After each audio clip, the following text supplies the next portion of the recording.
সর্বতমঙ্গল রাধে বিনোদিনী রায়, বৃন্দাবনের বংশীধারী। Hello everyone, তো দেখো হচ্ছে একটা নতুন ভিডিওর সাথে। তো আমরা সকাল সকাল বেরিয়ে পড়েছিলাম ঘুরতে যাওয়ার জন্য। তো আমি আগে কোনো ভিডিও করতে পারিনি, তো আমরা ট্রেনে উঠে তারপর যখন পৌঁছাইনি, ঠিক আগে ছিলাম তখন আমি ভিডিওটা অন করেছিলাম।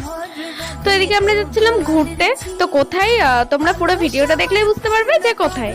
তো চলো তোমরা পুরো ভিডিওটা দেখতে থাকো। কালো মানিকে হাত পেতেছে, চাঁদ ধরিতে চায়, বামনিকে আর হাত বাড়ালে চাঁদের দেখা। হ্যাঁ, তো আমরা চলে গেছিলাম মায়াপুরে। আর মায়াপুরে ঢুকতেই দেখি গেটে এরকম একটা ভিড়। তো আমি তো ঢুকতেই পারছিলাম না, এতটা ভিড় ছিল। কারণ আমরা অনেক দিন থেকে ঠিক করেছিলাম যে মায়াপুর যাব, কিন্তু যাওয়া আর হচ্ছিল না। তো দোলের সময়তে ভাবলাম যে তাহলে যাবো। তো দোলের সময়তে গেছিলাম, তার জন্য হয়তো এতটা ভিড় ছিল, কারণ প্রচুর ভিড় ছিল। আর সেদিন পড়েছিল বিভৎস গরম, মানে থাকতে